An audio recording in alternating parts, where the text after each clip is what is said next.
بسم اللہ الرحمن الرحیم۔ محترم سامعین و ناظرین، السلام علیکم ورحمۃ اللہ وبرکاتہ۔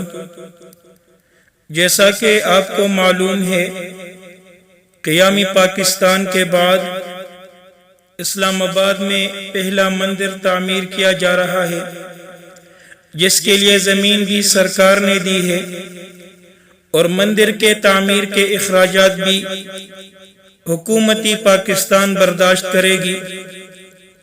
اس پر لوگ بہت سارے سوالات اٹھا رہے ہیں کہ کیا اسلام آباد میں مندر تعمیر کرنے کی اجازت دینا دو قومی نظریے کے خلاف نہیں؟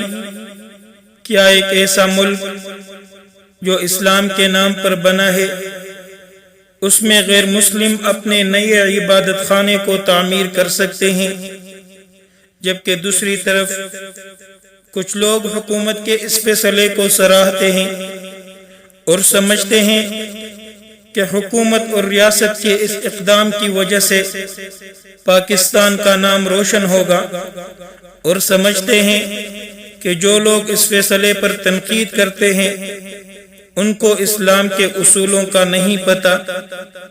اسلام تو اقلیتوں اور ذمیوں کو ان کے پورے حقوق دیتا ہے، اور نیا مندر تعمیر کرنا ہندو اقلیت کے حقوق کا حصہ ہے۔ تو میں آج اس مسئلے پر بات کروں گا کہ کیا ایک ایسا ملک جو اسلام کے نام پر بنا ہے، اسلام کے نام پر آزاد ہوا، دو قومی نظریے کے بنیاد پر معرضی وجود میں آیا، کیا ایسا ملک میں نیا مندر اور نیا بت خانہ بنانے کا اسلام اجازت دیتا ہے؟ کیا حکومت کی جانب سے مندر بنانے کے لیے زمین اور فنڈ دینا جائز ہے؟ کیا ایک مسلمان کی جانب سے اس فیصلے کو سراہنا اور اس پر خوشی کا اظہار کرنا درست ہے؟ تو پہلی بات یہ سمجھے کہ کیا ایک اسلامی ملک میں غیر مسلموں کی نیا عبادت خانہ تعمیر کرنے کی اسلام اجازت دیتا ہے یا نہیں؟ تو محترم دوستوں، ایک ہے اقلیتوں اور ذمیوں کے ساتھ حسن سلوک اور اچھا برتاؤ کرنا، ان کے جان و مال، ان کی عزت اور آبرو کی حفاظت کرنا، اور دوسرا یہ کہ غیر مسلموں کو ان کی عبادت گاہوں کو تعمیر کرنے کی اجازت دینا یا ان کے لیے تعمیر کروانا۔ تو پہلی بات کہ غیر مسلموں کے ساتھ اچھا برتاؤ کرنا، ان کے جان و مال، ان کی عزت اور آبرو کی حفاظت کرنا، اسلام صرف نہیں کہ اس کی اجازت دیتا ہے بلکہ مسلمانوں کو اس کی تاکید کرتا ہے اور ترغیب دیتا ہے کہ اقلیتوں کے حقوق کی حفاظت کی جائے، ان کے ساتھ اچھا برتاؤ کیا جائے، ان کے ساتھ حسن سلوک کیا جائے، ان کے جان و مال، ان کے عزت اور آبرو کی حفاظت کی جائے۔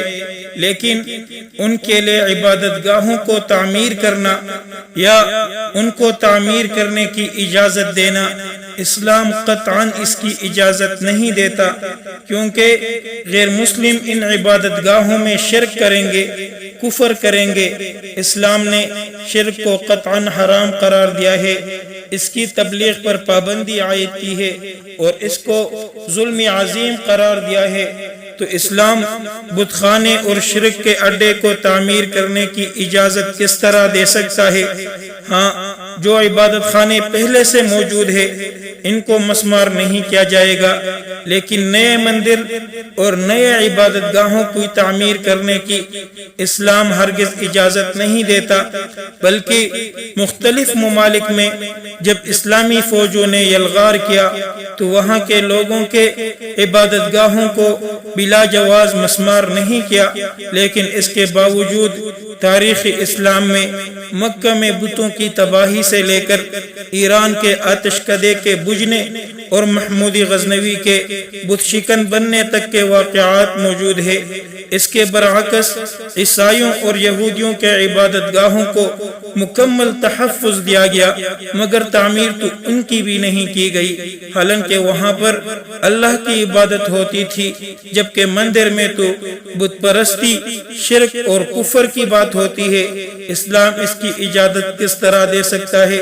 اسلام تو شرک کو تحفظ دینے کے لیے نہیں آیا، اسلام شرک اور بت پرستی کو مٹانے کے لیے آیا ہے۔ اب رہا اسلام آباد، جہاں اسلام کو آباد ہونا تھا، وہاں پر مسجد اور مدرسہ کو صرف اسی لیے حکومت گرا دیتی ہے کہ یہ سرکاری زمین پر بنی ہے، اور سرکار کی اجازت کے بغیر کوئی مسجد اور کوئی مدرسہ نہیں بن سکتی، جبکہ مسلمانوں کے اس دیش میں مندر کے لیے زمین بھی سرکار کی مفت ملے، اور پھر بت خانے کو بنانے کے لیے رقم بھی مہیا کی جائے تو کوئی مسئلہ نہیں۔ اور پھر الیکشن کمیشن کے مطابق اسلام آباد میں صرف 178 ہندو رہائش پذیر ہے۔ اگر بالفرض یہ تعداد بڑی بھی ہوتی تب بھی مندر تعمیر کرنا درست نہیں تھا، چجائے کہ وہاں محض چند لوگ آباد ہے اور سرکاری خزانے سے شہر کے ان اڈوں کو کھولا جائے، جبکہ مسجد میں بجلی کے بل میں ٹی وی کا ٹیکس لگا کر بھیجا جا رہا ہو۔ تو در حقیقت بات یہ ہے کہ کفار کو خوش کیا جا رہا ہے کہ وہ ان اقدامات کی وجہ سے حکمرانوں کو اقتدار کے دوام بخشے، ان کی حکومتوں کو زوال سے بچائے۔ باقی اسلام سے ان کو کیا سروکار ہے، اسلام سے ان کو کیا لینا دینا ہے؟ لیکن میں اپنے ان جوشیلے اور نادان ساتھیوں کو کہنا چاہتا ہوں جو مندر اور بت خانے کی دفاع کرنے میں لگے ہیں کہ تم تو حضرت ابراہیم کی اولاد ہو، انہوں نے تو بتوں کو تہس نہس کیا تھا، انہوں نے تو بتوں کو توڑا تھا، وہ تو بت شکن تھے، تو پھر کیوں تم بت فروشی پہ آ گئے؟ کیوں تم بت پرستی اور بت خانے کی دفاع کرنے میں لگ گئے؟ خدارا بت پرستی اور بت خانے کی دفاع کرتے ہوئے اپنی عاقبت اور اپنے انجام کو خراب نہ کرے۔ والسلام علیکم ورحمۃ اللہ وبرکاتہ۔